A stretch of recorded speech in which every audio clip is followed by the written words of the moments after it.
I want to welcome you to this session on multiculturalism or cosmopolitanism. I'm Cyrus Patel. I'm Associate Professor of English here at NYU and also a member of the Arts and Humanities Coordinating Group for NYU Abu Dhabi. This session is part of a year-long symposium on the cosmopolitan idea, which was organized by Hilary Bowen, who is University Professor and Associate Vice Chancellor for NYU Abu Dhabi. And I want to thank her in absentia. She's apparently now on her way from Hong Kong to Abu Dhabi. I'll actually be seeing her there this weekend. I want to thank her for asking me to help organize this panel, and I want to thank my fellow panelists, David Hollinger from UC Berkeley and Walter Benn Michaels from the University of Illinois at Chicago, for joining us here for this session. It's a little odd, I have to confess, to be up here with a couple of my intellectual heroes, but I'll try to manage. Both of them, in their different ways, have been very important for my own recent work, and I really look forward, as I'm sure you do, to hearing the critiques of contemporary multiculturalism and cosmopolitanism that I think they're most likely about to offer. So some brief introductions. I'm sure they need no introductions. But David A. Hollinger is Preston Hotchkis Professor of American History at UC Berkeley and President-elect of the Organization of American Historians. He's the author of the very influential volume Post-Ethnic America, Beyond Multiculturalism. Is it in its third edition now? Yeah. Third edition, and most recently of Cosmopolitanism and Solidarity, Studies in Ethno-Racial, Religion, and Professional Affiliation in the United States. Walter Benn Michaels is Professor of English at the University of Illinois at Chicago, and the author of a book that was de rigueur for those of us who were Americanists in graduate school some time back. I'm thinking of The Gold Standard and the Logic of Naturalism. He's the author most recently and very provocatively of The Trouble with Diversity, How We Learn to Love Identity and Ignore Inequality. I'm sure his talk today will be drawing on and extending some of that material. I have to say that working on the NYU Abu Dhabi project has been one of the joys of my academic life, in large part because of the commitment that the project embodies to cosmopolitanism, to the liberal arts, and to the links between those two ideas, something I hope will come out in the course of this session. The first session in this year-long symposium was held on November 11th of last year, and it was part of the official opening of this building, which is 19 Washington Square North. 19 Washington Square North is a center that's designed to serve as a gateway to NYU Abu Dhabi for faculty, for students, for the wider public here in New York and in the States. It's a way, I think, for faculty, students, and the interested general public to participate in the Abu Dhabi project and to begin the flow of ideas between there and here and amongst the rest of the world that I hope will become one of the hallmarks of NYU in Abu Dhabi. This academic year, 19 Washington Square North has hosted lecture and panel events, I'm told, nearly every week, devoted to topics that are central to the partnership between New York and Abu Dhabi, and we hope that you'll join us for future events in this series on the cosmopolitan idea. The next one is next week, is that right? On February 4th, take a look at the website, nyuad.nyu.edu, for more information about Abu Dhabi generally and the Institute. And keep an eye on the other events that are going to be hosted as the year continues. So I'm going to say a few things about my own interest in cosmopolitanism and then turn over the floor to my colleagues, who will just proceed down the table. And there will be time for question and discussion afterwards. My own interest in theories of cosmopolitanism arises from the work that I've done in recent years on what I like to call Emergent US literatures, which, in short, are literatures that express what we might call marginalized cultural identities. And I'm going to start today with a quote from a critic whom I usually don't quote. See if you can guess who it is. Reading well is one of the great pleasures that solitude can afford you, because it is, at least in my experience, the most healing of pleasures. It returns you to otherness, whether in yourself or in friends or those who may become friends. Imaginative literature is otherness, and as such alleviates loneliness. We read not only because we cannot know enough people, but because friendship is so vulnerable, so likely to diminish or disappear, overcome by space, time, imperfect sympathies, and all the sorrows of familial and passional life. Does anybody recognize it? It's my former colleague Harold Bloom, from a book called How to Read and Why. And I say that I normally don't quote Harold because he and I actually have rather different models of reading. He thinks that reading at its best is a solitary practice, often degraded by the way in which it is practiced in the academy or as a result of being assigned in classes. Whereas I think that reading is actually a fundamentally social practice, that even when we're alone, reading is a way for us to be part of a larger network of people and thoughts. And I don't think that's a bad thing to think of it as a social practice. So my first stab at a history of U.S. emergent literatures came in a contribution to the Cambridge History of American Literature in a volume that dealt with prose after 1940. And I later proposed to NYU Press that they should publish a revised account, a version of that account, which they agreed to do. But marketing really hated my title, which was Emergent Contemporary U.S. Literatures. They wanted the text to be a candidate for classroom adoption, I guess, and they didn't think that enough teachers and professors around the country knew the term emergent. The term they apparently knew was multiculturalism. So because I cared more about making my argument than about what the title of the book was, I agreed. And the contract for the book bears the title U.S. Multicultural Literatures. But the introduction to the revised volume begins with a kind of disclaimer because I point out that the title is a bit of a come-on. For one thing, the book doesn't include accounts of African American literature or women's literature, which are two stays of current multicultural curricula. What the book does offer is a comparative history of the literatures produced by Asian Americans, gay and lesbian Americans, Hispanic Americans, and Native Americans during the second half of the 20th century and the beginning of the 21st. These are the literatures that are generally included in contemporary conceptions of multiculturalism, but that have had less standing institutionally than either African American or women's literatures. They are, if you will, the minority literatures within the category of U.S. minority literatures. And a second way in which the title U.S. Multicultural Literatures is misleading is that it suggests that I actually support the idea of multicultural literatures as a conceptual category. In fact, what I'm trying to do is offer a critique of that category of multicultural literatures, at least as they're understood today. And the key is in that term emergent, which I managed to retain for the subtitle, an introduction to emergent writing after 1940. I argue that the literatures I'm discussing are more powerfully and indeed more descriptively understood if they're seen as emergent literatures rather than multicultural literatures. So I'm treating literature as an institution of culture, a social practice, a form of expression by some group that's cohered or can be seen to cohere around a cultural identity, which can be based on nation, race, ethnicity, class, religion, gender, sexuality, any number of categories of identity. I can feel Walter wincing over there. A group of writings becomes a literature when those who produce it, the writers, or those who consume it, a group that includes readers, critics, teachers, and publishers regarded as such. So a literature is an institution of culture. And an emergent literature is a literature that exists within a certain relation to established literary forms. And obviously this conception of emergent draws on the work of the neo-Marxist critic Raymond Williams, whose analysis of the dynamics of modern culture, I think, has served as the implicit foundation for minority discourse theory in the 1990s and beyond. So emergent cultures, as Williams describes them, are sites where new meanings and values, new practices, new relationships, and kinds of relationships are continually being created. And Williams reminds us that since we're always considering relations within a cultural process, definitions of the emergent can only be made in relation to a full sense of the dominant. So from my perspective, it makes no sense to think of an emergent literature apart from thinking of the dominant center with which it is in conversation. So for me, an emergent literature is the expression, the literary expression, of a cultural group that's defining itself either as an alternative to or in direct opposition to a dominant mainstream of writing. What makes the literature emergent is the fact that it's portraying beliefs, practices, ideas that are taken to be new by the dominant culture or the mainstream canonical culture. It's new from the standpoint of the mainstream. So for example, the Native American novel was an emergent literary formation in the 1960s in my terms, even though it was portraying beliefs and perspectives that were thousands of years old. Now, I think this category is interesting and useful to the literary historian because it offers a dynamic model of the interactions of literary cultures, a model that focuses our attention on the fact that literatures aren't simply sets of texts, but actually institutions of cultures with settled practices that evolve over time. So the negotiations that are taking place between marginalized U.S. literatures and whatever canon of literature occupies the center always involve not only questions of literary influence among writers, the kinds of things that most interested Harold Bloom, I think, but also other factors that historians like Bloom might have considered to be extrinsic to literary studies. Such factors include practices of higher education, publishing practices, the creation of anthologies, the assigning of texts, the awarding of literary prizes.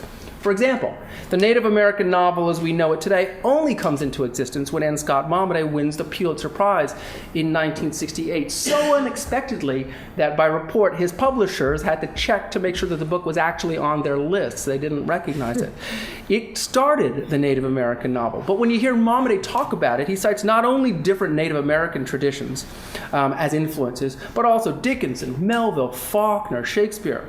Without these writers, his novel, and therefore the tradition of the Native American novel that it engendered, wouldn't have been possible. So I think that one benefit of this emergent model is that it helps us understand how texts and authors interact with one another and across cultural boundaries. And this is the way that bodies of literature are getting produced. So I think that emergent writing demonstrates the power of what the philosopher Kwame Anthony Appiah has called cosmopolitan contamination. You'll remember that cultures in Appiah's account never tend towards purity. They tend towards change, towards mixing, towards miscegenation, towards what he calls an endless process of imitation and revision. In fact, to keep a culture pure requires the vigilant policing that's often associated with fundamentalist regimes or xenophobic political parties or French linguists. I mean, like Williams' account of the interaction of dominant, residual, and emergent cultures, Appiah's description of culture is all about conversations across boundaries. Such conversations, Appiah tells us, can be delightful or just vexing. What they mainly are, though, he says, is inevitable. And Appiah is one of those theorists who is revising traditional understandings of the nature of cosmopolitanism, and I think Professor Hollinger is among those theorists. Traditionally, cosmopolitanism was described as a form of universalism that was directly opposed to the idea of nationalism. It comes from the Greek cosmopolites, meaning the citizen of the cosmos, dating back, in Appiah's description, at least back to the Cynics of the 4th century BC. In the Enlightenment, the term shifted, perhaps, to become an alternative to the idea of nationalism with the rise of the European nation-state. But in recent years, it's shifted again, as Professor Hollinger has written about so eloquently, away from universalist to a more pluralist conception, one that's conceived, therefore, not only in contradistinction to nationalism, but also in contradistinction to universalism. So Professor Hollinger has written about the need to distinguish between what he calls a universalist will to find common ground and a cosmopolitan will to engage human diversity. Cosmopolitanism, he says, urges each individual and collective unit to absorb as much varied experience as it can, while retaining its capacity to advance its aims effectively. For cosmopolitans, the diversity of humankind is a fact. For universalists, it's a potential problem. I tend to go a little bit further. I'd suggest that if, for a universalist, difference is a problem to be solved, cosmopolitanism conceives of difference not as a problem to be solved, but rather as an opportunity actively to be embraced. Now, this leads us to multiculturalism. Multiculturalists tend to share the cosmopolitans' appreciation for diversity, but they often push their commitment to pluralism so far that we get a kind of cultural impasse. The result is a skittishness, a reluctance to speak across cultural boundaries. Like cosmopolitanism, multiculturalism promotes diversity and respect for the cultural traditions of others, but it too often overemphasizes the idea of pluralism. The logic would go something like this. I like my culture because it's mine, but I respect yours. I want you to respect mine. I prefer mine because it's mine, and I imagine that you prefer yours because it's yours. I really can't comment on yours because it's yours and I don't belong to it. I cherish my long-standing practices and values out of respect. I'll refrain from commenting on your long-standing values and practices. If I happen to find some of your long-standing values and practices distasteful or even repugnant, well, we'll just agree to disagree. When I tell this to students, they're nodding their heads. And I say, so, okay, what do you do when one of those long-standing practices happens to be slavery? Is that okay? Do we not want to be able to say something about another country's long-standing practice about something? That makes them think. And what I suggest to them is that cosmopolitans are looking for ways not simply to absolutely respect those different cultural boundaries, but to find ways to cross boundaries. The idea is that if cosmopolitanism is about difference, then in some sense it's about bridging gaps rather than eradicating gaps. right? And I think the concept of the emergent is a way of understanding the way cosmopolitanism is implicitly put into practice in recent U.S. literature. And I think, therefore, it draws our attention to those groups that have played less prominent roles in the lives of multiculturalism. But the idea of the emergent also focuses our attention on certain other kinds of writings that never cohered into what I would call coherent bodies of literature. And I'm thinking primarily of writings that are oriented around the consciousness and experiences, say, of the working class. The sociologist Nathan Glaser has noticed that even the now familiar phrase race, class, and gender has often been seen as a rallying cry to promote curricular reform, but he reminds us class has certainly come in third if it is evident at all in the revision of the curricula. And Glaser points to the perceptions of observers who do not belong to the working class, implicitly professors and other intellectuals, and the role that they have played in promoting multiculturalism. These multiculturalists, Glaser suggests, are suspicious of the worker and his institutions, such as trade unions, if not further specified by gender and race. They're considered suspect and very likely prejudiced against minorities. Now, the idea of the emergent, I think, leads us to consider the self-perceptions of the working class. And as numerous commentators, like Professor Michaels, have pointed out, most working class people in America today consider themselves to be not working class, but middle class. Working class is not something, working class culture is not something with which most working class Americans identify, and rightly so. I find myself very sympathetic to Michaels' argument that as categories, race and gender are different in kind from class. And I think that's one of the topics that we're going to be wanting to address as this session continues. Professor Michaels has written that classes are not like races and cultures, and treating them as if they were like races or cultures, different but equal, is one of our strategies for managing inequality rather than minimizing or eliminating it. White is not better than black, Michaels has written, but rich is definitely better than poor. And his point in The Trouble of Diversity is that the academic left's celebration of diversity has unwittingly served to deflect attention away from the problem of inequality of wealth, and thus becomes a kind of reactionary, paradoxically, a reactionary position. And the worst thing that a literature professor can do is to promote something that we might call working class culture. I like this turn of phrase from Michaels. The problem with being poor is not lack of respect, but lack of money. And there's something to that. Once we start insisting, he says, that working class literature has its own value, and that as literary critics we have done the poor an injustice by failing to appreciate their literature, one commits oneself not only to ignoring but to erasing the inequality by not by removing the deprivation, but by denying that it is deprivation. So I think one of the things to say about multiculturalism in the United States is that it's pretty much done its job, insofar as it has made us a less racist, less sexist, hopefully less homophobic culture. But that the job isn't fully done. And it may well be that it's too much to expect contemporary multiculturalism to have done that. I mean, insofar as multicultural is about promoting dignity and respect for cultures, we might want to think about the extent to which a class sensibility radically differs from a culture. And therefore, multiculturalism doesn't provide us with the conceptual resources that we need in order to start thinking about larger problems of social inequality.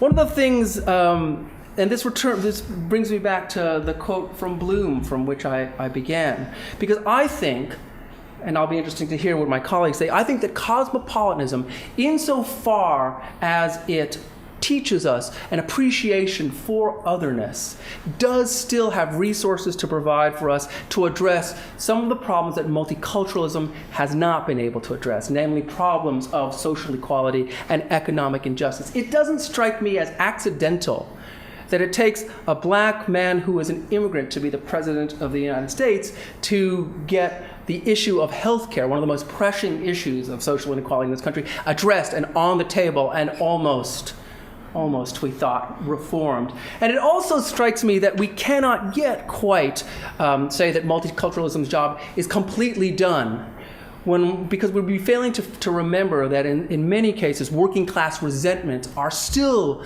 linked to various kinds of racist and other forms of hate sensibility. it strikes me that cosmopolitanism still has resources to provide for us in a country where a picture like this can be making its way around the conservative blogosphere, and I'm told even on signs at one of the recent tea parties. There seems to be something, I mean, to me, that image, which I'm going to take down in just a second, is in some sense a conflation of many of the things that we're thinking about. There's a lack of respect for difference, obviously, on racial and other terms, and also a kind of a fear of something that might be linked to the redress of social inequality. And a lot of times it seems to be that it's people from the working class who are engaging in precisely this kind of hate speech. So again, I think the promise of literature is that it takes us out of our own subjectivities and into the subjectivities of another. I think that if we are going to think about encouraging people from more privileged class positions to think about doing something for people in less privileged class positions, I think there's a way in which the liberal arts, insofar as they promote things like reading practices and promote the idea of thinking seriously about otherness, have a role to play. I'll close by saying that my son is participating in a program that is fabulous in the New York City public schools. It is the National Dance Institute. I think they teach about 35,000 students in public school, mostly public schools, a year, and get them just to understand dance, and they choose some of them to come and become part of a larger dancing private curriculum, and they put on a performance. And this was started, I think, 25 years ago by one of the principal dancers at the New York City Ballet. Wouldn't it be wonderful if there was something like that for reading in this country? I think that there's a lot to be said for the experience of reading and the way in which it's promoted by the liberal arts. I think that's one of the things that I find exciting about NYU Abu Dhabi, is that it's taking the liberal arts and pointing to the importance of that in a cultural setting where the liberal arts have often been undervalued. And you know what's really great about some of the students that I've met that are going to be at NYU Abu Dhabi? Even the ones that call themselves scientists and economists to be, they're also all, I know this from personal experience, they're also all readers. And I think what we can do, one of the things that we should be doing is promoting more students to be like that. Thank you very much.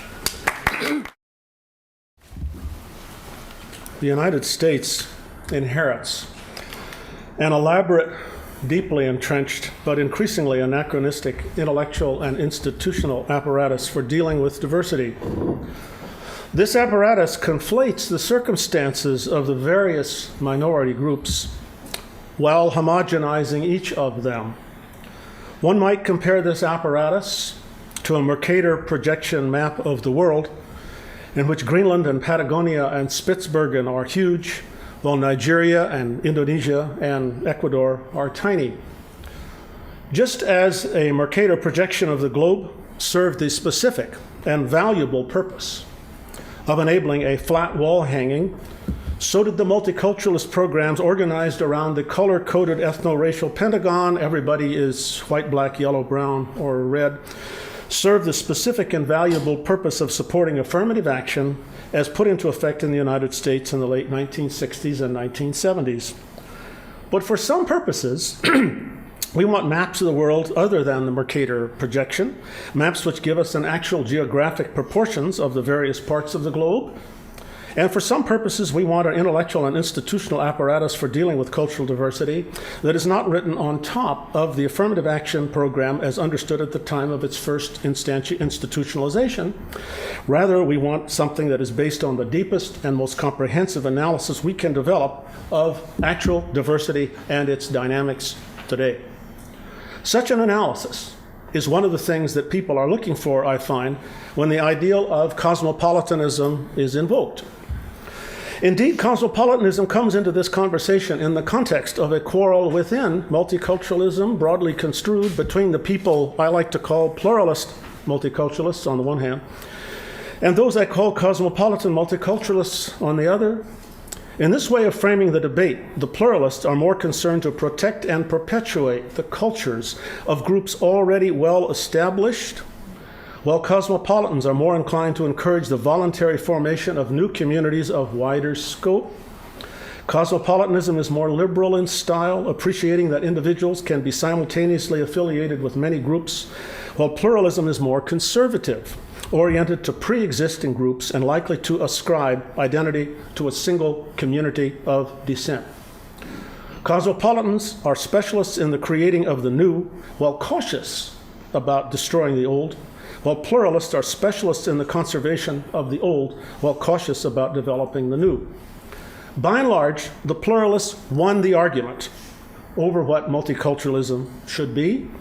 So when reference is made to standardized or orthodox multiculturalism, it is decidedly the pluralist version that is center stage. Hence, people like me who were pushing the cosmopolitan side of this argument began about 1995 to talk about getting beyond multiculturalism, meaning getting beyond the pluralist kind.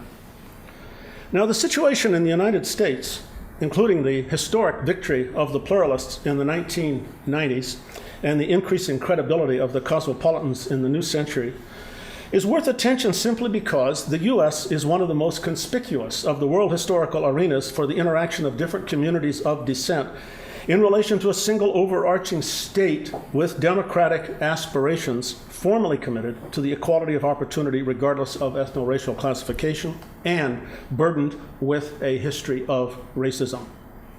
Hence, what happens in the United States is important, not only to those like me who are personally invested in the American project and eager to see it critically revised, but to the larger community of people who, with their eyes on Germany or India or Brazil or the Netherlands or wherever, are eager to discover the promises and pitfalls of various egalitarian policies and practices and strategies. The history, current state, and possible future of the American experience with diversity is potentially relevant even to a decidedly global project like NYU's Abu Dhabi venture, designed, as I understand it, to encourage cross-cultural understanding. So I will try to address the American case with this larger panorama in mind. I should explain also that I have a bone spur in my neck, which causes an involuntary mannerism. So you see me jerk my head around, and you might think, oh, David thinks he's made such a great point. But it's really not. It's just that when you have to itch, you have to scratch it. And the way you do a bone spur is you jerk your head around. So even though all professors like to hear themselves talk, in my case, it's not as bad as you might think. So just beware that the jerking of the head is an involuntary mechanism.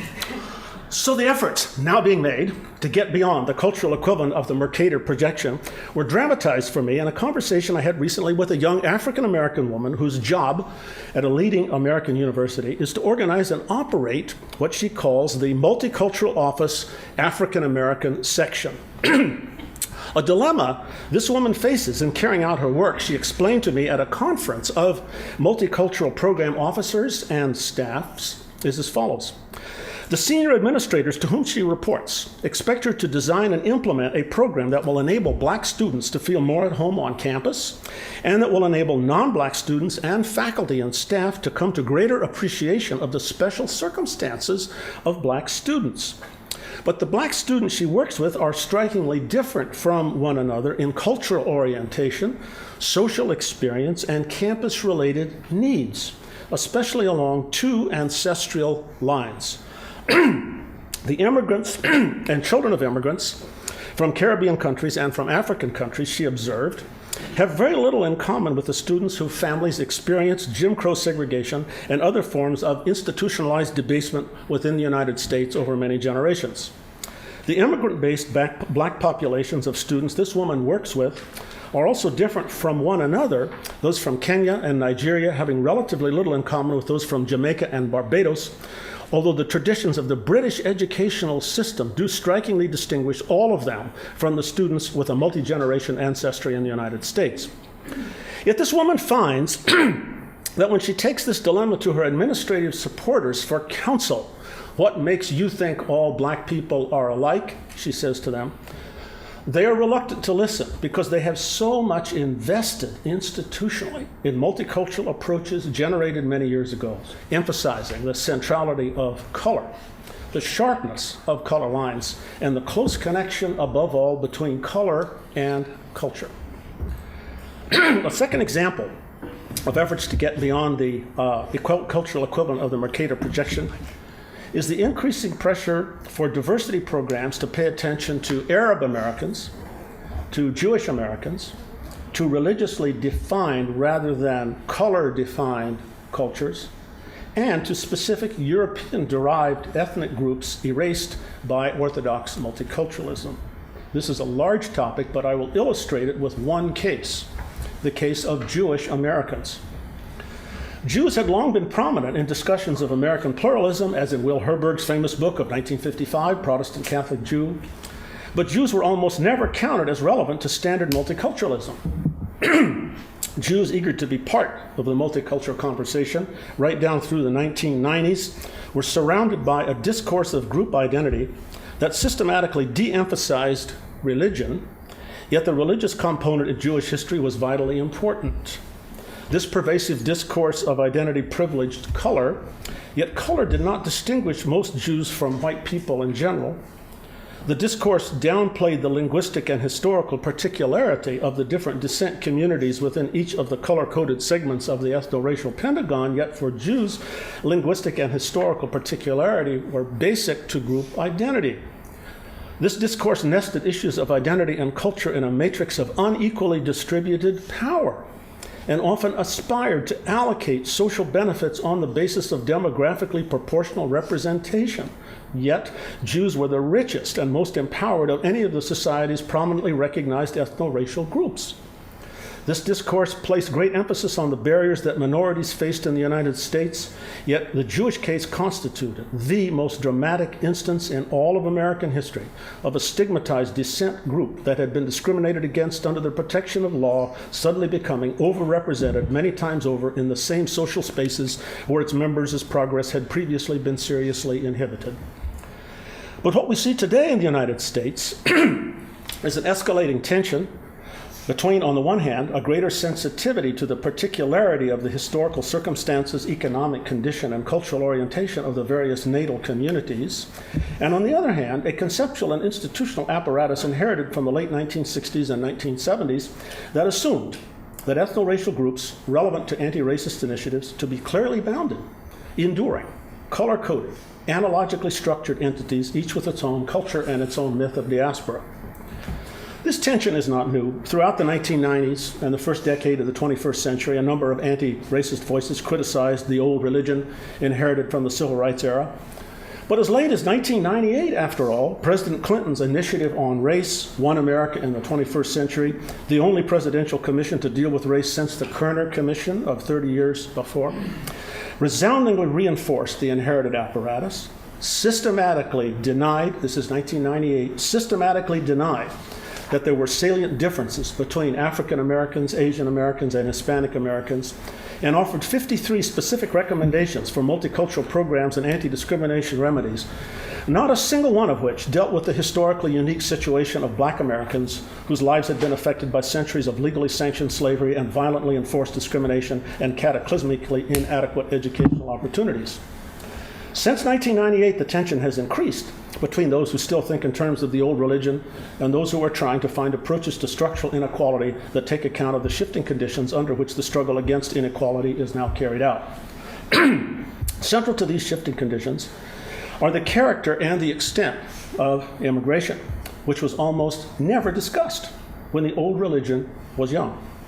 This past Friday's New York Times carried a page-one story on the latest census figures showing that immigrants respond to identity questions very differently than non-immigrants, and that both the numbers of immigrants and their different ways of identifying themselves are playing havoc with the Census Bureau's inherited categories and methods. More than 1/4 of all children in the United States under the age of 6 are now being raised by at least one foreign-born parent. And I can report from my own university that 67% of our freshmen at Berkeley have at least one foreign-born parent. One such immigration-related change I've already mentioned. This is the appearance in the United States of dramatic increases in the numbers of black-skinned people who came voluntarily from Africa and the Caribbean. By the 1990s, but especially during the last 5 years, our social scientists and investigative journalists have produced study after study showing that these immigrants and their children managed to overcome the barriers created by anti-black racism to a greater extent than non-immigrant blacks. these studies imply that blackness itself is not enough to explain the enduringly weak class position of the bulk of American black people. Perhaps the educational and economic circumstances of immigrants from Africa and the Caribbean make a difference. President Obama himself is relevant here because his blackness derives from a Kenyan immigrant and because he has candidly suggested that his own daughters might not be appropriate targets for affirmative action.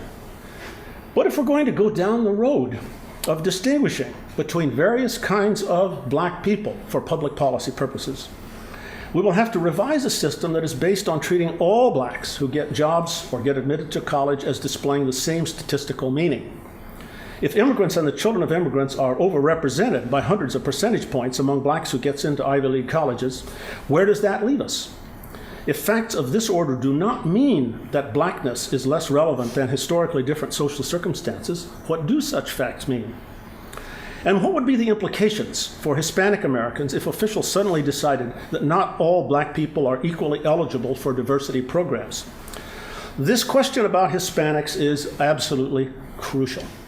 It is crucial because the overwhelming majority of the Hispanic population in the United States is an immigrant-derived population. Are we going to say that brown immigrants and their children and grandchildren are more eligible for special attention than black immigrants are? If so, on the basis of what theory? The old religion was based on the idea that Hispanic Americans, Asian Americans, and American Indians were all like blacks in their relation to American society and were thus covered by the same theory. But if we're now going to say that even some blacks are not like blacks, how can Hispanics be? Or Cambodians? Or Filipinos? The old religion and its various interpreters have almost never discussed the issue of immigrant eligibility for the programs developed in the late 1960s and 1970s, and even today, mere mention of it makes many people nervous. I raised it recently at a meeting of the diversity committee on my campus, of which I am a member, and I got the impression everybody wanted to run from the room. But the presence of immigrants from Africa and the Caribbean is not the only pertinent aspect of this new immigration since the 1970s.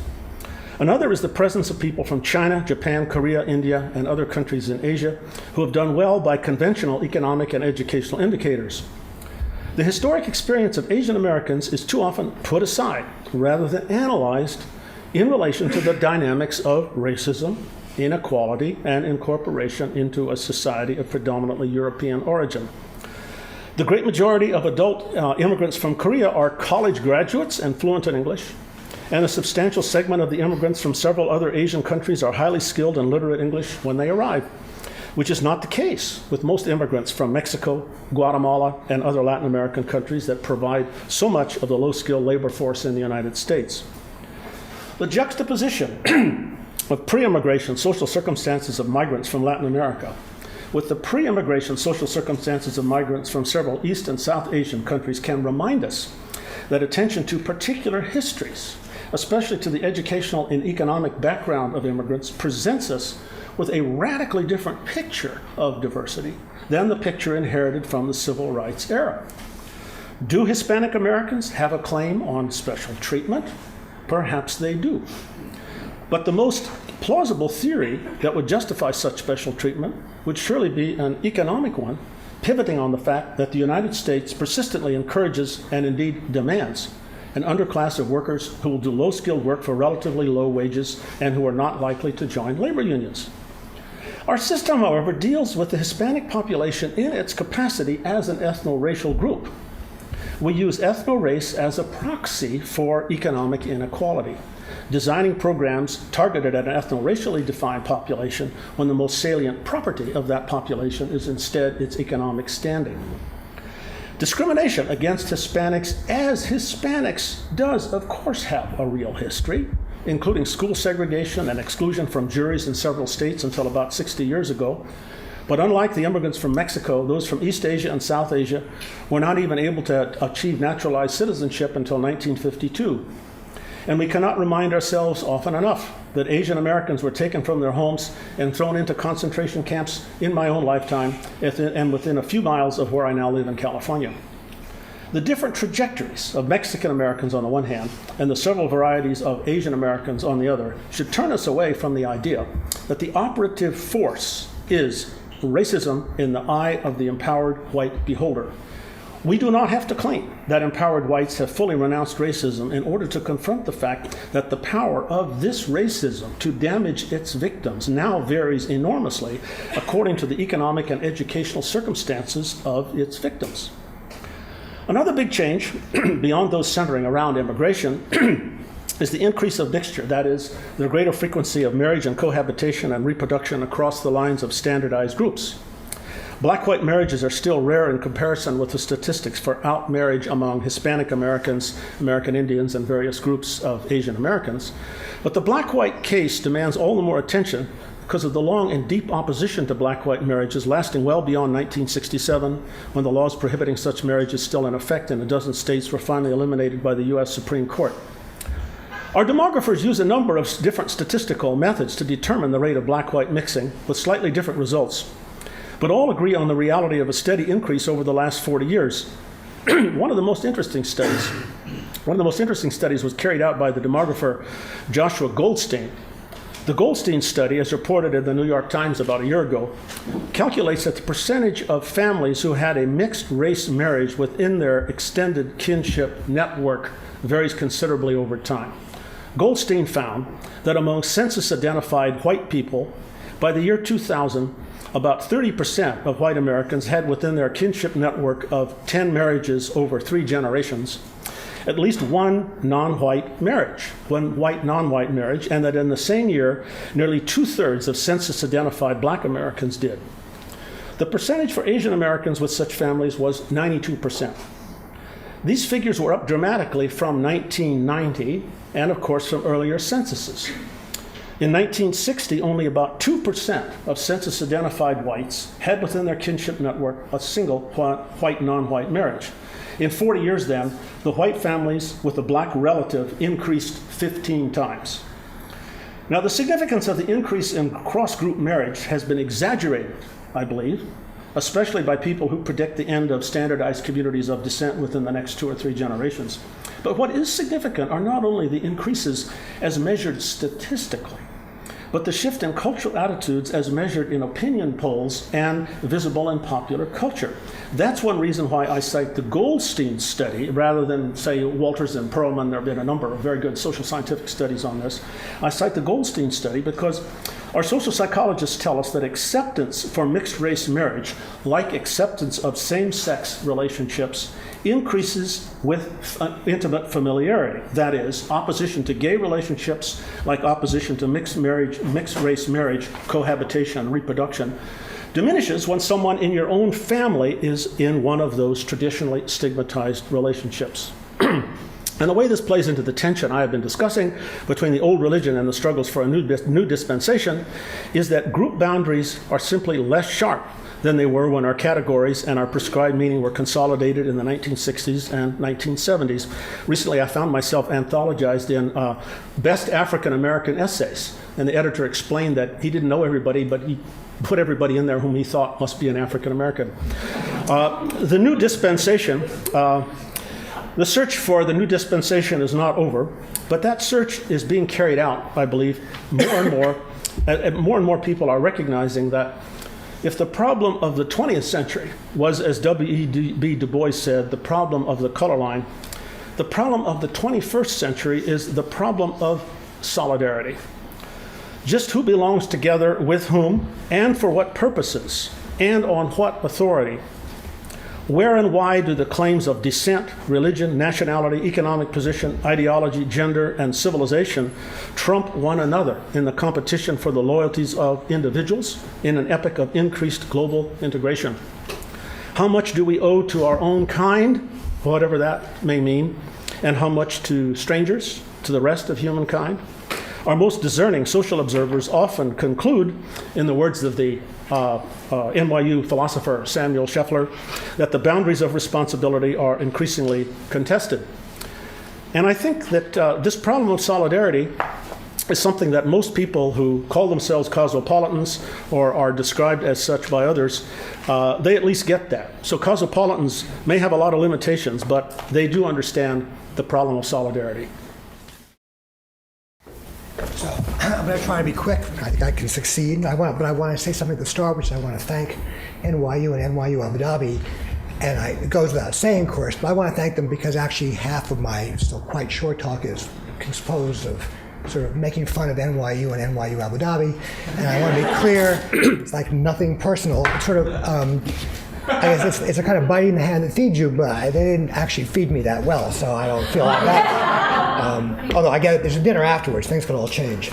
And I should say also, this is sort of a different sort of take on this. That is, I have zero interest, and I think it's actually politically very problematic for us to be sort of committed to a kind of fine-tuning of the question of identity, increased particularity.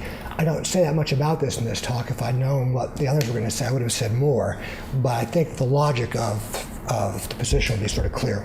So I want to begin this evening by briefly describing a scene in a book that Cyrus already mentioned, Kwame Anthony Appiah's book, Cosmopolitanism. It takes place while Appiah is visiting his native country, Ghana, and waiting for an audience with the king of Ashanti, who will, when he arrives, have just come from, Appiah says, paying his respects to the blackened stools of his ancestors, and who, when he leaves, will be flying off to Washington, he tells Appiah, to see Jim Wolfenson.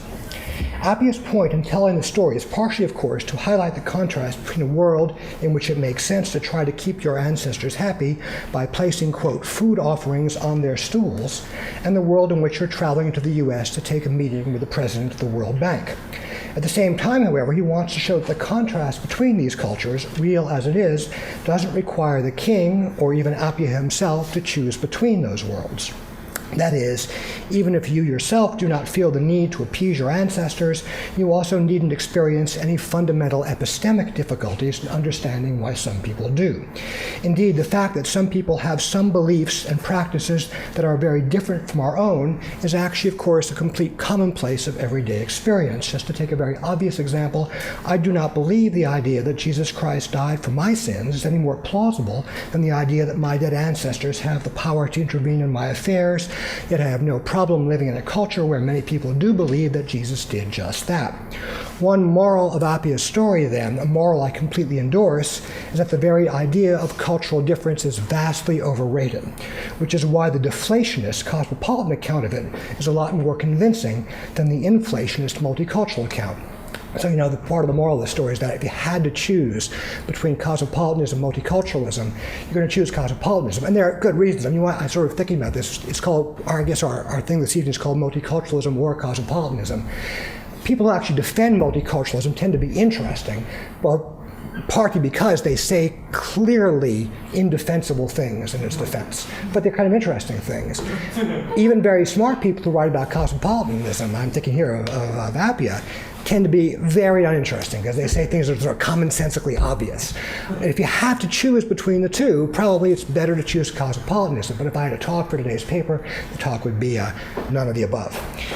More generally, insofar as cosmopolitanism and multiculturalism present us with a choice between, say, the universalism of the cosmopolitan and the particularism of the multicultural, between cosmopolitanism's skepticism about the primacy of identity and multiculturalism's insistence on it, between cosmopolitanism's relaxed view of cultural changes and mixes, and multiculturalism's preference for cultures which are preserved and kept separate, Appiah, if you have to choose, is entirely on the side of cosmopolitanism, and I guess I am too.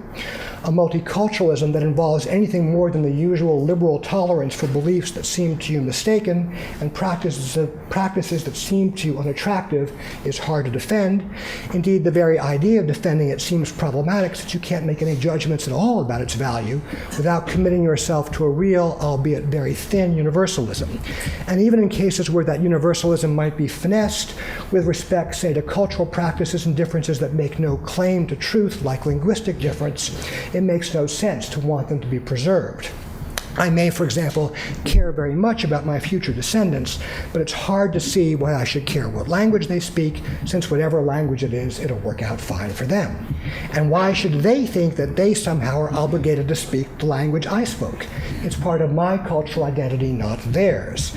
It would actually make more sense for them to pay respects to my blackened stools on the outside, although I acknowledge it's a very outside chance that they might at least get something out of that. But my topic tonight has less to do with choosing cosmopolitanism over multiculturalism than with the choice we have already made in thinking of these two accounts of difference as the ones between which we should be choosing. And we can begin to see what's at stake here by returning to the king of Ashanti and reconstructing for ourselves some sense of what he might have wanted to talk to Jim Wolfenson about. The World Bank first got seriously involved in Ghana in 1983 when it supported the economic recovery program under which the then president of Ghana, Jerry Rawlings, got rid of subsidies and price controls and embarked on a project of privatization. Since then, Ghana has often been referred to as the bank's star pupil, both during the period of what some people call neoliberal fundamentalism in the 80s and 90s, with its model of the so-called minimal state, and more recently since the significant debt reduction enacted in the early 2000s during the shift from the minimal state to the effective state. By the effective state, actually the World Bank means effective at making sure this privatization actually takes place. The effective state, all during this period is a period in which Ghana has emerged, as I say, the star pupil. These, no doubts, debt reduction above all, are the kinds of things that the King and Jim were discussing. And the good news about those discussions is that at least until the collapse of 2008, they contributed to a real, if very moderate, increase in the growth of Ghana's economy and to a decrease in its poverty. The bad news is that even before the recent troubles, and I'm talking mainly here about the period of the so-called boom, not the period of the Great Recession, the economic growth disproportionately benefited the wealthy, producing what a 2007 article in the African Journal of International Affairs calls, quote, extreme inequality in the distribution of wealth and income, a growing majority becoming poorer, while a small minority becomes richer. Thus, while poverty is down in Ghana, the country is nevertheless, and here I'm quoting again the most recent report of the Ghana Living Standard Survey, the country is experiencing rising inequality, growing regional disparity, and continued deep poverty. And of course, this bad news is not exactly unique to Ghana or to other poor countries experiencing neoliberalization. The increase in inequality is also typical of rich ones, like the US. From the 1950s to the 1970s, what some economists refer to as the era of the Treaty of Detroit, the U.S. went through a period of relative economic equality. In 1970, for example, the highest quintiles, the top 20% in income, made 41.3% of all the money earned. The bottom three quintiles made 32.1%. So top quintiles making 43, bottom quintiles 32. Of course, the bottom quintiles are it's the bottom three quintiles, that's 60% of the country. But still, that's better than what we got now. But in the 80s, the economists tend to call this the period of the Washington Consensus. We might more generally call it the period of neoliberalism, and for our purposes today, we might just think of it as the period in which the King of Ashanti began having urgent conversations with Jim Wolfenson. Those numbers began to change.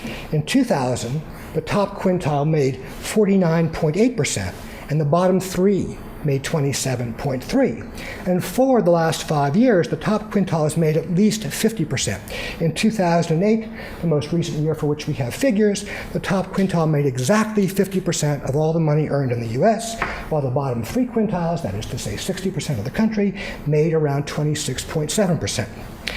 But the stories we have told ourselves during this period, and about this period, like the story Appiah tells about Ghana, is much more concerned with the difference between cultures than with the difference between quintiles.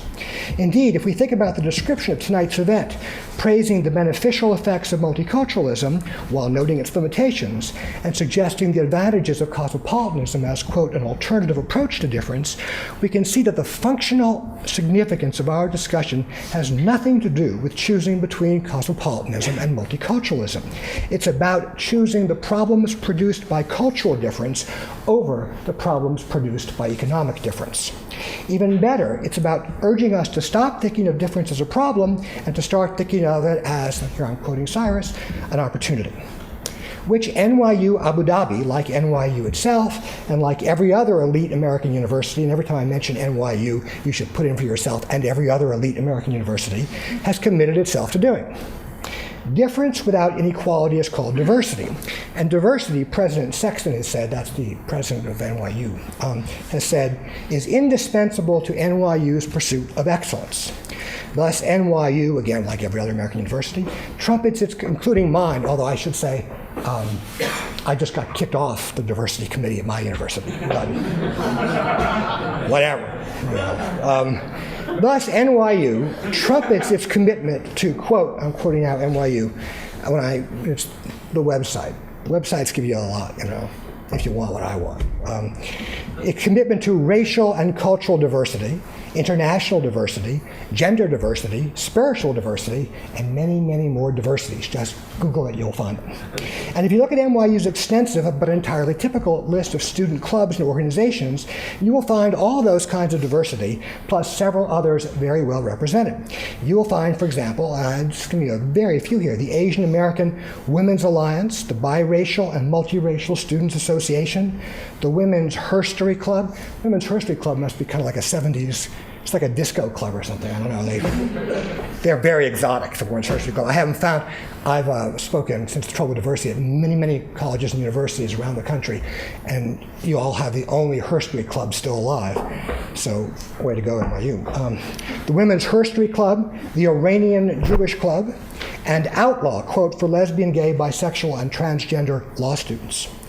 But of course, you will not find the Poor Kids Club. And needless to say, you won't find the Rich Kids Club for the obvious reason, which is like the whole place is the Rich Kids Club. So the reason there is no Poor Kids Club is obvious, but it's not just because there are so few poor kids. On the US News and World Report Economic Diversity Index, and we don't have time here, but I just urge you, as you are doing whatever you're doing this evening, to think of the meaning of the very term economic diversity, which is an exact synonym for the term economic inequality, but which is nonetheless something widely cultivated by universities. So on the diversity index, NYU gets 17%, which is way worse than my university, UIC. We get a 37%, but way better than, say, Yale or Columbia, which both get 10%. And of course, it's Yale and Columbia, not UIC, that NYU is trying to compete with. That is for the excellence part. In any event, even though there are too many poor students, I will bet that there are more students on campus than there are Iranian Jews. No offense to any Iranian Jews in the audience. The reason there is no Poor Kids Club then is not just because there are comparatively few poor kids. It's that poverty is not a cultural identity, and that the difference between the poor and the rich does not offer an opportunity, much less an occasion to celebrate difference. African Americans and Asian Americans and Iranian Jews and transgendered lawyers are eager to celebrate their identity. They don't come to college in order to stop being who they are, but poor people do.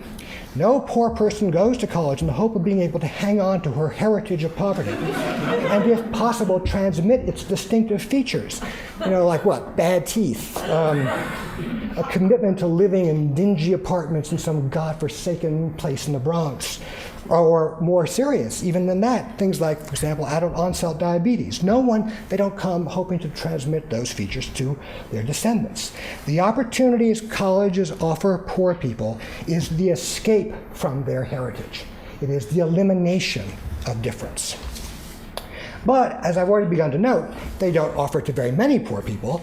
As Richard Kahlenberg says in the 146 US elite colleges and universities, I'm quoting Kahlenberg here, about 3/4 of the students come from the richest socioeconomic quarter of the population, and just 3%, so 3/4 from the richest, 3% come from the bottom quarter, a roughly 25-to-1 ratio.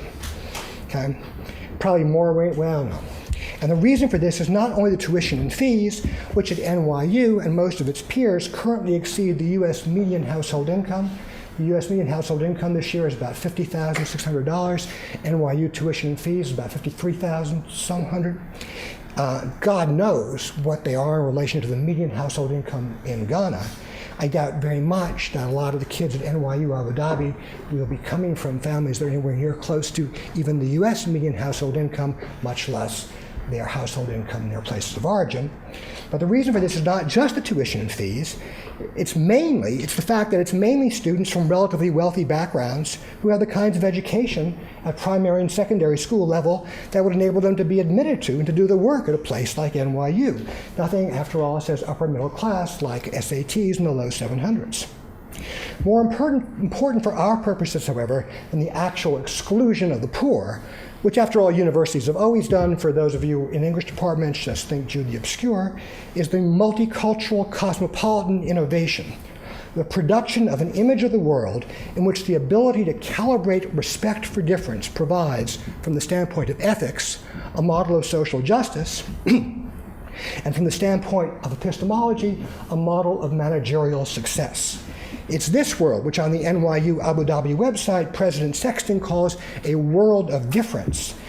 In this world, that students from very different cultures, I'm quoting the NYU Abu Dhabi website still, can learn to understand what another person on the website, this person represents cultural difference by being the daughter not of an American banker but of an international banker, she calls it the different aspects of culture, while at the same time as yet another person on the website says, still being able to find, quote, the stores you want and get the products you need. The products she has in mind are appropriate clothes, and one look at the DFS Galleria Abu Dhabi website, I have to say I've never been there, makes it clear she's right, she can't get the clothes she needs. But whether we she can't get the clothes she needs. But the product we're really selling and that she's really buying is the product of cultural difference itself. That is the idea that cultural difference is the issue. And whether we accessorize it with multiculturalism or cosmopolitanism is in the end somewhat beside the point, since either way we're choosing culture rather than class. Or perhaps inasmuch as the investment in cultural difference already involves, as I've tried to suggest, a certain acquiescence in what has turned out to be, over the last 35 years, the intensification of class difference, it'd be better to say that choosing culture really is a way of choosing class. But maybe, at least from the standpoint of social justice, the wrong class. Thank you. It's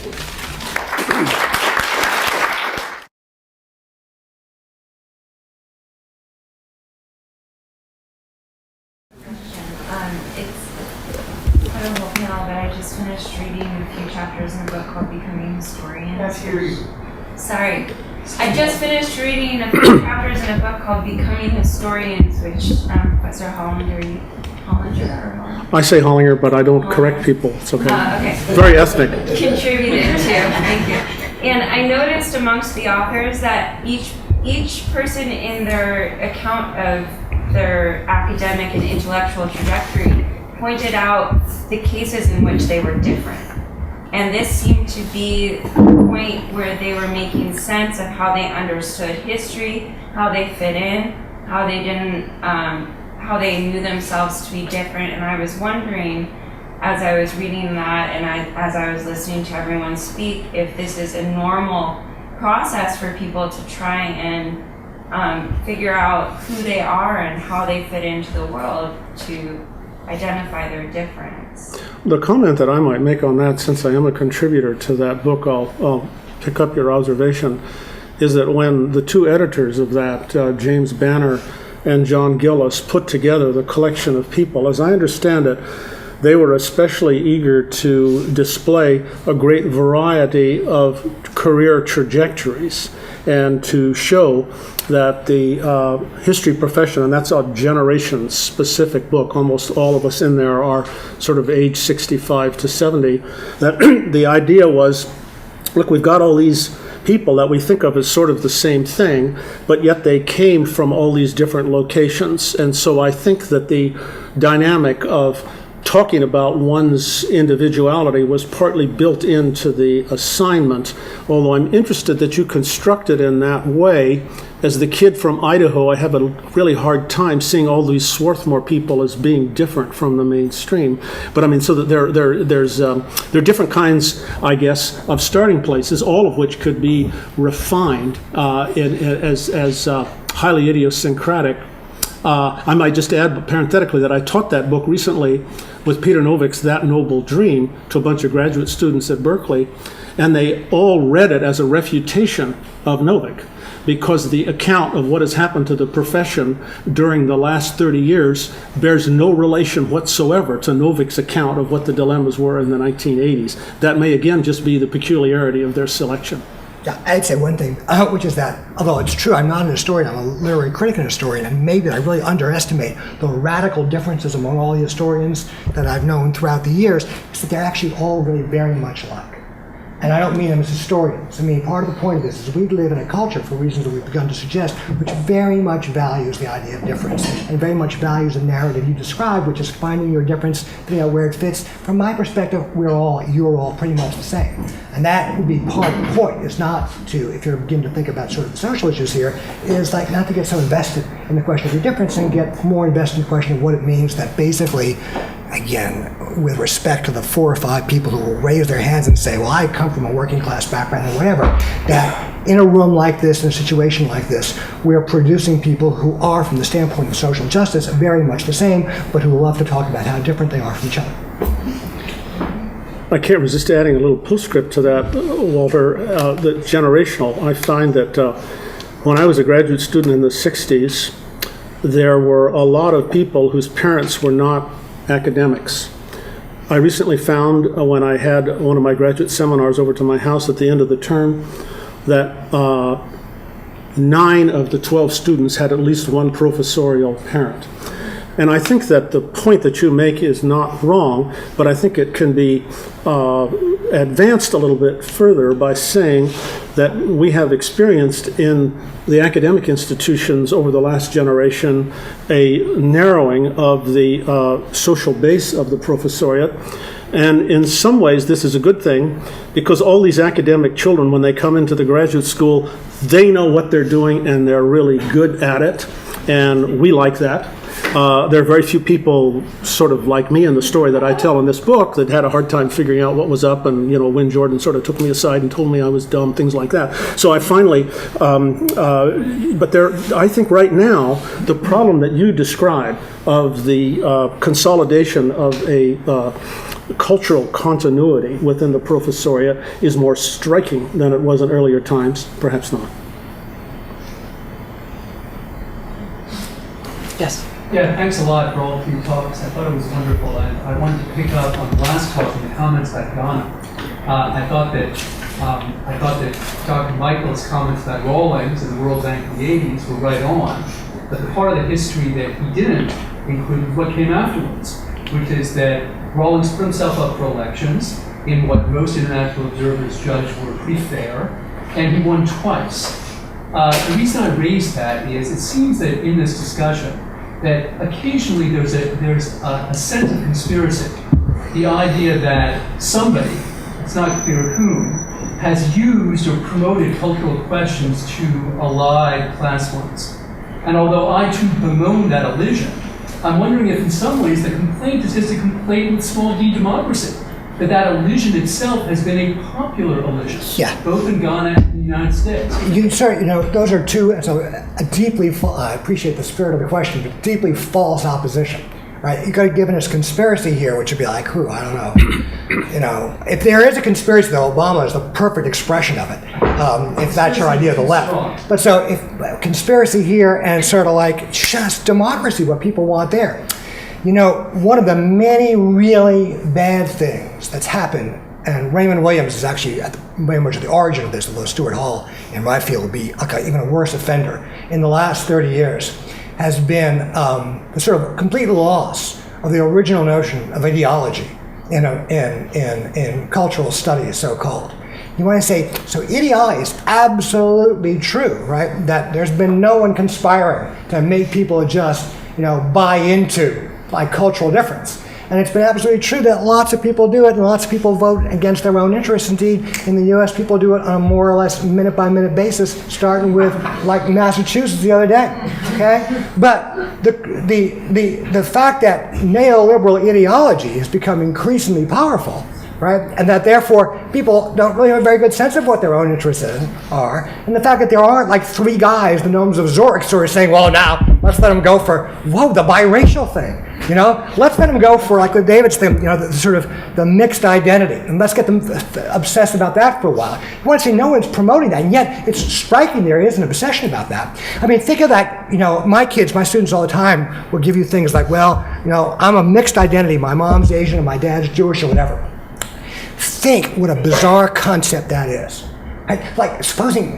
Think about this, I'm kind of my mom's really smart and my dad's really stupid. I'm of mixed intelligence. My father's huge, tall, and my mom's really small, kind of a mixed height.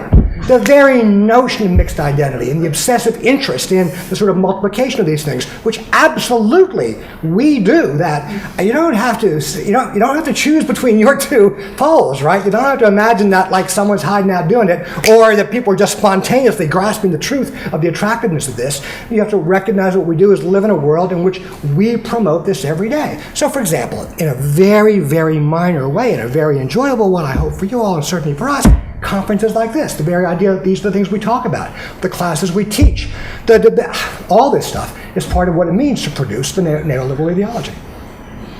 Walter, on the relation of culture to class, I'm wondering how you would deal with a point that our demographers often make, that the period of increased economic inequality in the United States since 1970 correlates quite directly with the ethno-racial diversification of the population, and that the period of the greatest economic equality correlates with the great immigration interregnum between 1924 and 1964. That's exactly sees it backwards. And the reason I would like to hear you say a little bit more about it is that some theorists would hold that the capacity of the United States to unite behind social egalitarian programs is increased by the perceived cultural and social homogeneity of the society, one, and two, that the capacity to have social programs of that sort diminishes proportionately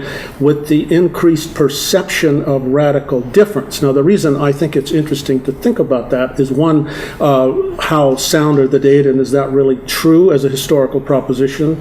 And two, insofar as there is something to it, perhaps multicultural and cosmopolitan programs are not entirely devoid of political traction if they diminish the sense of antagonism and difference toward people who are not Anglo-Protestants. You might say that respect, although it's been overdone by Charles Taylor and all these people that you and I write against all the time, that respect is sometimes a predicate for justice. Yeah, I mean, this would be a much longer thing, but I should say, sorry, I think every single word of that's wrong. Right? I disagree with that whole. I want to hear it. Yeah. And here's just an easy way to begin to think about this. You know, what is the first sort of major neoliberal act of the American government is the Immigration Act of 1965. The Immigration Act of 1965 completely overturns what had been the dominant law, with some changes since then, the Immigration Act of 24. The Immigration Act of 24 is an openly racist act. That's the whole point of it, the National Origins Act. It was voted for overwhelmingly. Back in the day, guys didn't get up and say, well, it may sound racist, but I'm not a racist, I'm doing it. They got up and said, we're doing this for racial reasons. We want to keep our America the way it is. By 1965, for various reasons, that didn't look so good. And there are various kind of cultural reasons for it. But there's what I would argue is a deeper reason. That is, what you begin to see in the mid-60s and then see much more strongly throughout them is precisely the development of what Foucault diagnosed, really beginning with the Ordo Liberals in post-war Germany, as the development of neoliberalism. What does neoliberalism mean? It means, in the first place, much greater mobility of capital. But much greater capital moving from place to place. That's the cosmopolitanism thing. That is the international banker and the American banker. But greater mobility of capital actually is completely insufficient unless it's accompanied by what? Greater mobility of labor, right? So in fact, every country, every Western country, Germany has more complicated history of this, but every other Western country, regardless of like that, including ones that are not saying, oh my God, we felt slavery sucked. How could we have done that? We just like completely withdraw. We don't want to do that anymore. All of them enact new immigration laws in the 1960s. All these new immigration laws do two things. First of all, they get rid of the racial issue. Second of all, they do what? Race is no longer a criterion for getting into the country. What becomes the regular criterion? Part education, but mainly various forms of class status. That you're trying to bring in middle and upper middle class immigrants with great success. Canada, the US, even France, in various ways. So what you've got is a situation in which now you have a two-tiered immigrant system. On the one hand, you bring in lots of middle-class people. Your point about the Koreans was exactly right. But now, of course, who is the most highly educated group of American immigrants today in the US? African immigrants are the most highly educated group. So you're bringing lots of educated immigrants, but at the same time, you don't just need like more doctors to work the emergency rooms. You need of base. So you've got both a legal thing, especially in the U.S. from Asia. Asian American culture, so-called, essentially begins in 1965. Like before that, there's like 0.4%, 0.04% of this population is Asian, right? So when people tell you in your Asian American literature course, whoa, think back to Alcatraz and all that was like 38 people. I mean, I'm exaggerating. The actual Asian American presence here does not consist in people who are in some way descended from the people to whom horrible things to Alcatraz was done. It consists of people who came over here post-1965. And you've got then a substrata, and a much larger one, of people who do the kind of slave labor that, like, the economy of Chicago is founded on valet parking. I'm from New York originally. It's a concept that I don't know if it's quite taken off in New York, but basically at McDonald's in Chicago you can get valet parking. Because there's like some Mexican guy's going to pick up your car for like virtually nothing, because what can he do? He's illegal anyway. He's going to go park it for you, then bring it back to you later on. So what you have is the whole problem, in a certain sense, of multiculturalism and the various solutions. Indeed, the whole issue of anti-racism in its modern form is a way of precisely managing a neoliberal workforce, which is by definition here a multicultural workforce, for a neoliberal economy, which is by equal definition an increasingly unequal workforce.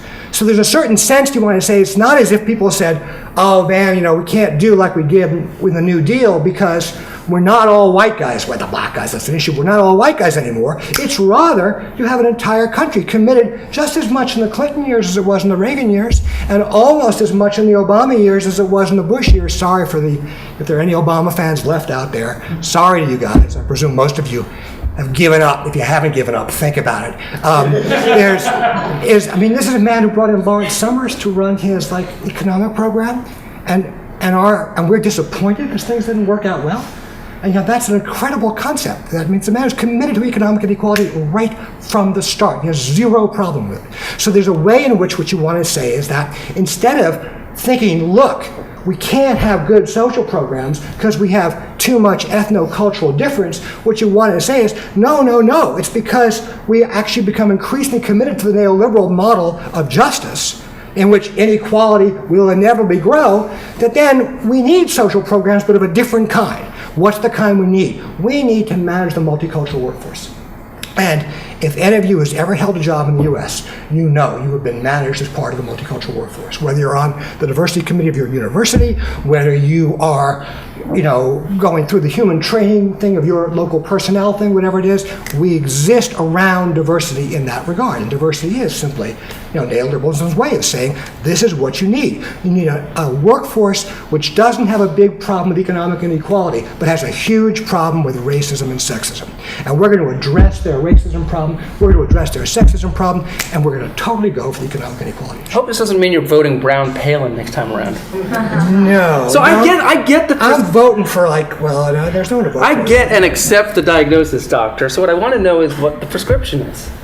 I mean, is it not possible that accessorizing cultural difference today might lead to a greater attention to social justice later? Why don't we just here's what I would recommend, but of course no one can do this, but it's how I make a living now for my sins, is that forget about cultural difference. Who the fuck cares? This is the point about the Jesus Christ thing. I've never been in any part of the world where people were more fundamentally different from me than someone who looks me in the eye and says, Jesus Christ is my Lord and Savior.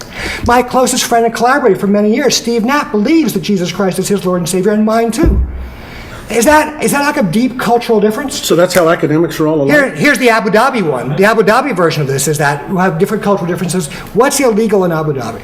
Well, no doubt many things are illegal in Abu Dhabi, and I'm not an authority on all of them. But here's a crucial one. Yeah, here's it from my perspective, though. Unions are illegal in Abu Dhabi. So is that because they have a different culture than we do? Unions aren't illegal here. They're almost extinct, but they're not illegal. What I say is, instead of thinking about Abu Dhabi and Manhattan as sort of like occupying culturally different spaces, we thought of them as occupying a very similar space, one of which had actually managed to make the unions illegal. And the other one, they haven't managed to make them illegal, but they managed to make it sufficiently hard for them to function, they might as well be illegal. So what's the point? But what's the prescription? Again, it's hard to imagine that is an image that has traction that cultural difference doesn't still matter, or the perception or the fear of cultural difference. It still seems to me that working on cultural difference is a crucial step to working on the thing that you want us to be working on, which, as far as I can tell, has never occurred in any civilization of any magnitude in the history of the world. Wait, I want to say it actually occurred in the U.S. for 30 years. That's to say, people are always saying, you want this egalitarian ideal. I started out by reading the statistics. We were a hell of a lot more equal 40 years ago than we are now. Very unequal even then. And socialism has never been a viable alternative. It cannot be an argument, right, that because we were unequal even then, we should just give up on inequality. If you could get back to being only as unequal as you were in the 50s, you'd have made huge progress here. And when you put that up there, right, you want to say, here, is there a single person in this room who isn't appalled by that? No. We are all neoliberals of the left. Rightly so. We think racism is wrong, and we think the people who do that are wrong, and they are wrong, okay? But you want to say the people who put that up are not, well, they sort of are our real enemies if we just think of our class position, because they are mainly like working class. And it's very gratifying to us that we can say to them, not only are you poor, but you're stupid and ignorant and racist. In the field, in David's field, the field of history, there's a vast apparatus that's worked on the history of white working class racism. And there are guys, they've never been happier in their lives. One of them is my colleague at the University of Illinois, who shall go nameless, right? Then when they occur to them that they can both denounce racism and the white working class at the same time, okay? And you want to say, putting that up there, it's not that that isn't wrong. It's that putting that there right now has nothing to do with the left agenda in the U.S.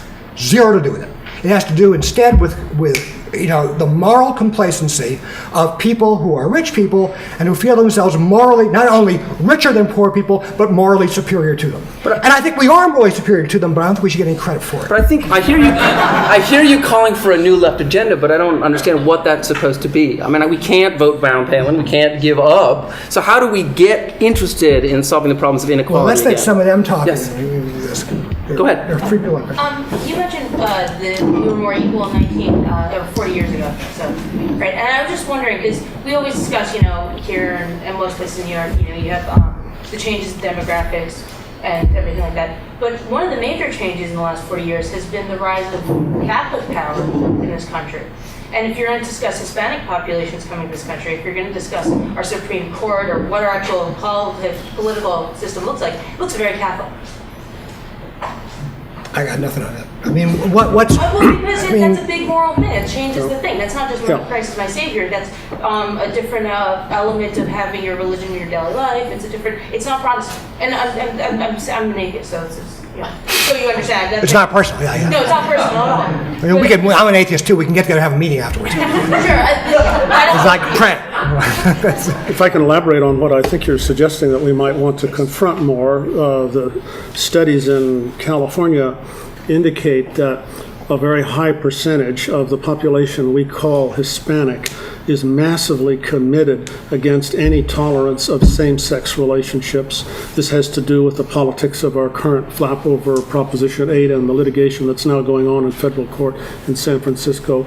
Similarly opposed to abortion, and there are recent studies showing the same with the Chinese American population. So populations with quite different class position, but with very different cultural orientations and tradition agree on things that are very much opposed with what we might call the Anglo-liberal establishment's position. So as I understand, you're suggesting that this might interrogate our conversation a little bit more, or maybe that's not the direction you're heading. Well, this totally changes the game. I mean, we always keep acting like the political system is run by WASPs, and it hasn't been, or that they're even part of the game. They're not even, they're gone. They don't into this. Again, from my standpoint, I just don't care what the ethnicity of the people who are running the system is. I don't but think they care about their ethnicity. Yeah, but it doesn't mean that we, as social analysts, should buy into people's self-descriptions and valorize their self-descriptions. One of the things you'd actually want to do from a, I won't say more radical perspective, but say from an intellectually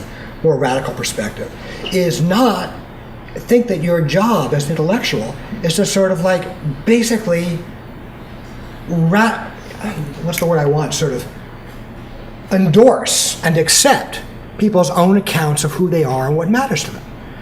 So from my standpoint, you want to say, what if you want to think about what has the Catholic presence done to sort of make us think about economic inequality different, that is the increase in inequality, that's an interesting question. I can't think of an answer. If then you want to say the question about gay marriage is like the purest neoliberal issue.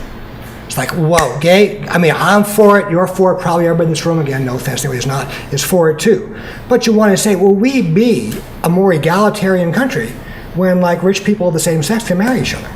And it's not an accident, right, that the people who are supporting gay, that the lawsuit is filed by Boys and, what's his name? Olson, right?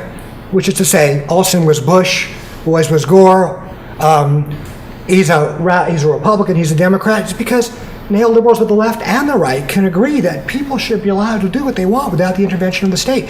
Gary Becker, the father of human capital in the U.S., the University of Chicago, has written on his blog over and over again that the state should not interfere in marriages between people. Why? Because marriages between people should be understood as essentially private contracts.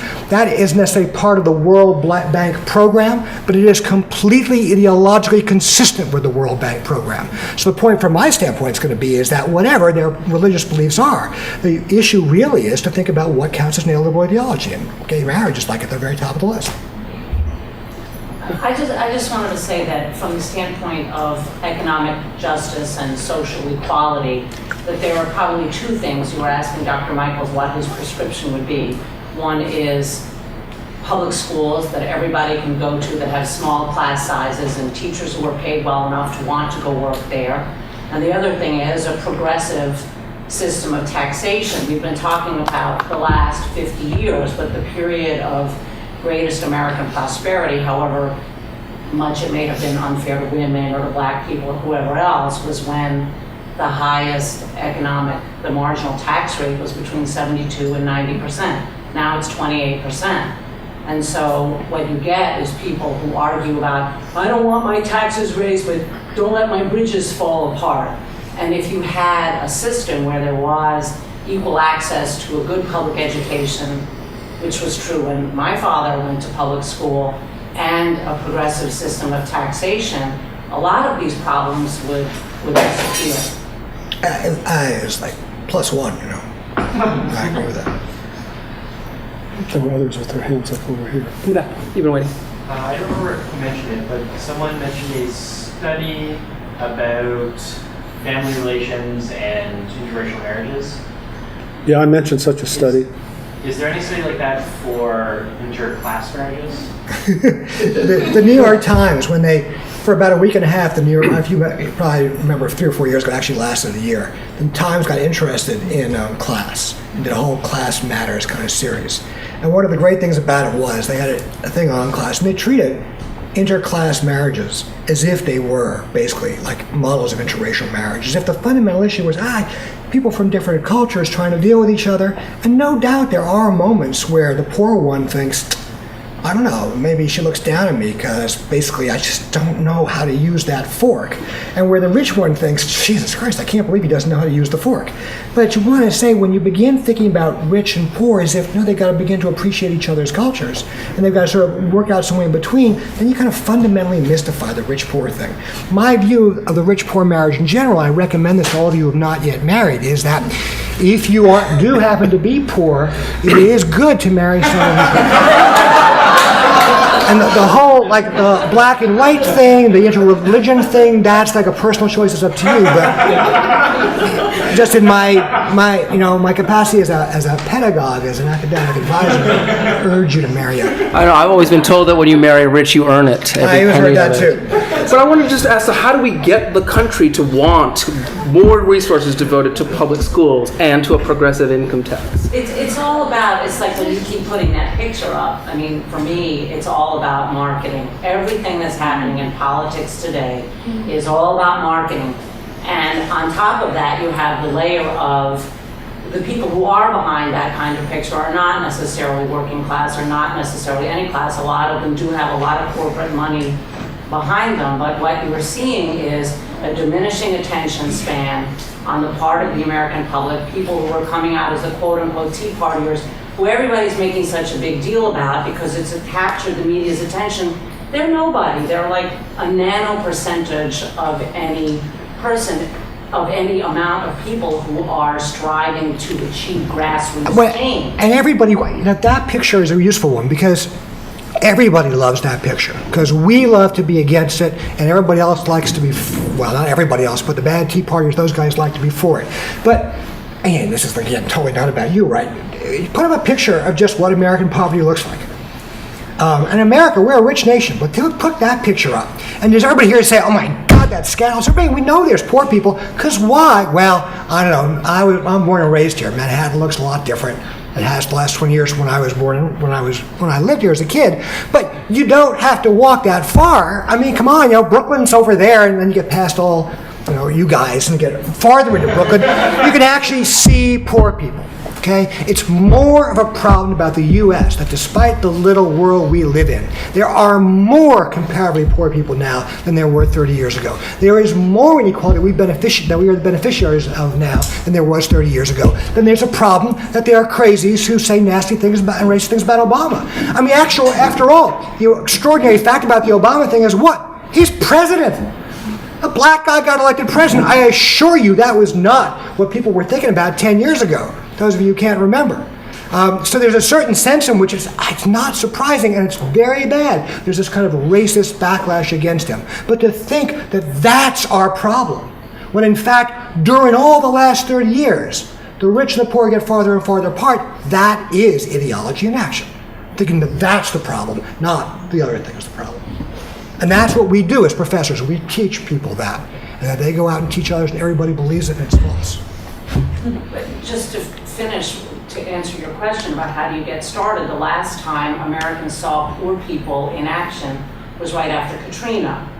And although you could look at it and you could think that the really important thing is that this was a bunch of black poor people, the really important thing is that it once was a bunch of poor people. But wasn't it exacerbated by the fact that it was a bunch of black poor people? No. You think not? You really think not? Let me just finish. Okay. Whether it was or it wasn't, the important thing that happened was the Congress flipped Democratic right after that. And right after that, you started finding out about a lot more bad things that were happening, both economically and otherwise, that had been buried. And one of the most important things, to come right back to the economic argument, was Congress almost immediately passed a GI Bill where the guys coming back could go to college and finish college.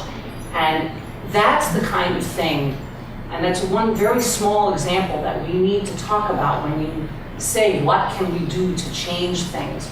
We need to talk about what is it that provides economic equality, jobs that rebuild our infrastructure, that make us concentrate on green energy, that have people refitting your house so you spend less money on heat and you're not supporting big corporations. But look how long it took me to tell you that, and you asked me 3 questions ago. People have to want to listen too, and that's a whole different The issue. college thing, that's a good thing or not a good thing? The GI Bill? Yeah, Yeah, but they're just going to learn neoliberalism and they're going to Not if I win. I mean, I might still win. It's not looking too good right now. I get stuck, But here's a way to think about the relevance of the Katrina version from the race standpoint. What's the largest ethnic? If you want to do race-based policies to benefit economic inequality today, what ethnic group should you target? They're not an ethnic group. White people, right? White people. The overwhelming majority of poor people in the U.S. today are white people. Yet every time I say that, or even when I wrote that, I got people reviewing my book saying, the most astounding revelation here is that the overwhelming majority of poor people in the country are white. How can it be a revelation? The country is 71% white. Poor people are 62% white.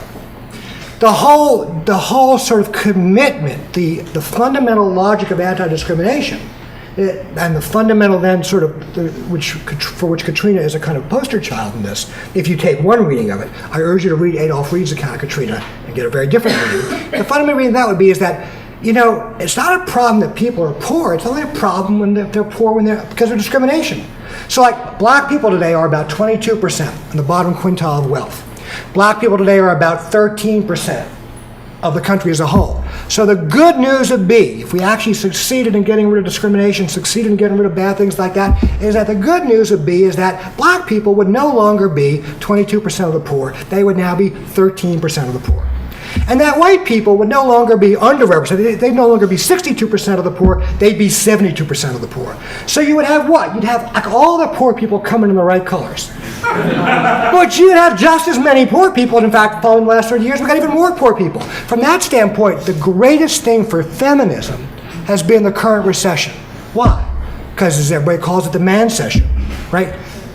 Employment statistics which favored men as of a year and a half ago, more men at work, et cetera, it's all moved around in the last year and a half. So great, the recession has accomplished what the whole goal of multicultural, cosmopolitan, anti-discrimination is, proportionate representation. Now, the women are proportionate, the men are just as poor as the women are, at least with respect to holding jobs. With respect to income, it hasn't worked so far.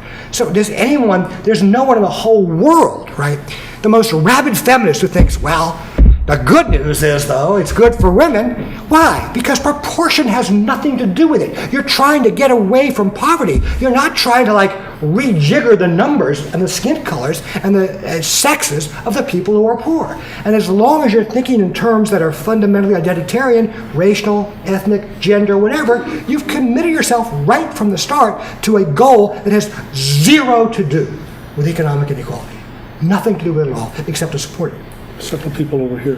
I think we have time for a couple more. Yes, and then go ahead. Responding to your question also, I think one of the things that we could do, and NYU could do, is increase the 3% that we have from the lower percentage of people going to college that cannot afford it. Absolutely, and push some of those rich people out. Just for me. Okay. Well, one of the things that's interesting about NYU Abu Dhabi is that, in fact, it has completely need-blind admissions. So there's everything else about, I understand, but you've got to start someplace. No, but that's not a starting point. You're not getting the fundamental point. Need-blind admissions does not benefit poor people at all. No.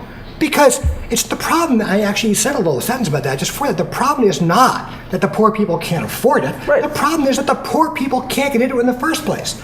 It's not like some guy in some hut in Ghana is saying the great thing about NYU Abu Dhabi, which I have somehow heard of through the internet I don't have and the books I can't read. The great thing about it is that should I get in there, they will not hold my economic status against me. The issue for this person is that he or she has no prayer in hell of being able to know You are throwing out the baby with the bathwater. How will you ever get the villager in Ghana without access to all those things? Without neoliberalism. That would be the World Bank version of this. There are other ways to go.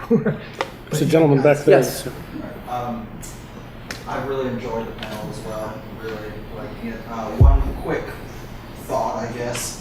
I am very sympathetic to everything Professor Mangels has been saying, except for this one sort of broad idea, is that we're talking here about cosmopolitanism and multiculturalism. And in the world of multiculturalism, I see culture. And I imagine most people in this room are probably not economists. And when we think about culture, the reason we're interested in these questions is because culture is interesting.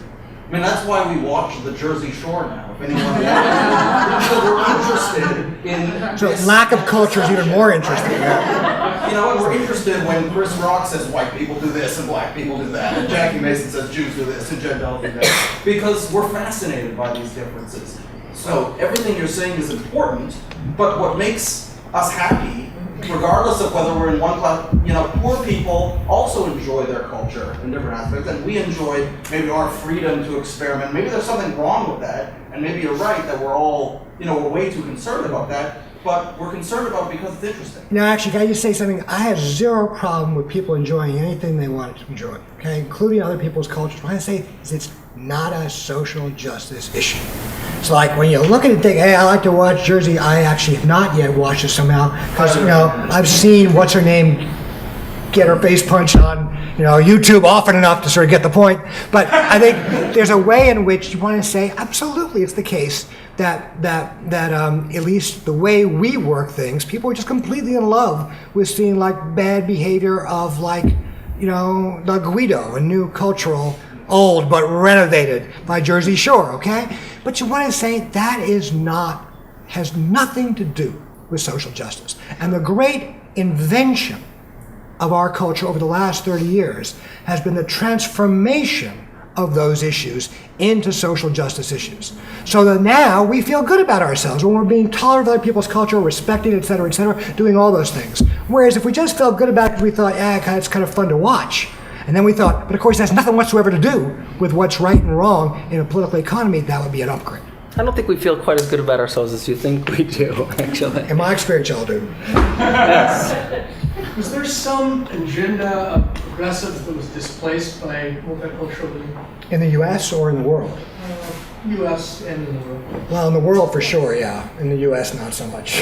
So anti-colonialism or decolonization in the world? Well, no, I don't think decolonization. I mean, decolonization, that's a kind of long, obviously, a different kind of discussion, right? A more serious scholarly discussion. I don't think decolonization. Decolonization obviously would have a dialectical relation in some long-term way to what it would mean to produce a kind of more economically just world. But it's also true that the very structures of decolonization lent themselves right from the start, as we all know, perfectly well, to the valorizations of identities of various kinds. And so that's why, as we also know, I gave a talk about this once a couple of years ago in Germany in a panel which included the cultural attaché from the South African embassy in Berlin. Afterward, people would say, well, they're defending cultural difference and all that. And the guy says afterwards, just sort of in private, said, of course, what you say is really true about South Africa. That is, since the end of apartheid, right, where then there was actually a little move toward economic equality, but then when you got the neoliberalization of South Africa, what you then got is actually economic inequality greater than during apartheid. And his point was what? His point was that, there's a rhetoric of decolonization and a kind of commitment to it, which looks like it's egalitarian, and in some sense is, right? It absolutely gets rid of apartheid, which no one, wants to defend. But it has not produced, indeed it's kind of turned out to be a collaboration with forms of greater inequality. So, my little sort of law about this is that the more unequal countries get today, the more committed to diversity they become. And I do think there is a displacement of a socialist tradition, and of a socialist tradition which can absolutely be criticized for millions of different things, but cannot be criticized for recognizing that a more refined, pure, anti-discriminatory capitalism is not anti-capitalism. So when you've got a left that is everything but anti-capitalist, you haven't got a left at all. What you've got is the ideology of the right. In terms of the development in the United States of very high political expectations for the movement that came to be called multiculturalism, I think we can better understand that if we also take into account one particular matrix of that development, which is the Bakke opinion, the Powell opinion in Bakke, which treated color as a predictor of culture and said that it's okay to do affirmative action if we're diversifying culture. Now, up until that time, the arguments for affirmative action were not that culture-coded, but were color-coded and had to do with physical characteristics. Now, when Powell argued that, that's when you get the massive development of cultural diversity programs operating under the aegis of his language, that we need a country that has leaders with a whole variety of different cultures. If you accept black people and brown people and yellow people, you will have different cultures.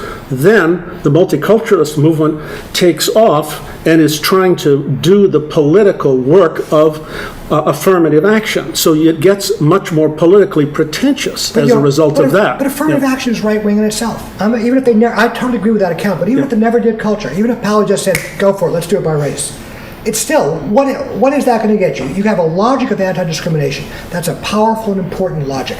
That is the core logic of neoliberalism. I urge you all to at least read a few paragraphs of a book by a guy I mentioned before, an economist. I'm not an economist, but I've read a lot of economics the last 10 years. And read Gary Becker's The Economics of Discrimination. And what does Becker argue? In 1956, he says, look, discrimination and competitive markets are opposed to each other. Why? Because if you want to discriminate, you want to only hire white guys. you're going to have to pay a premium to hire those white guys, which you wouldn't get if you're hiring from any ethnicity whatsoever. You will not be successful in a competitive market. Becker and others differ over whether Becker still thinks the state should intervene. But the Civil Rights Acts of 64 and 65 are like, okay, yeah, no, the state should intervene. The state should make sure that we don't do that kind of discrimination.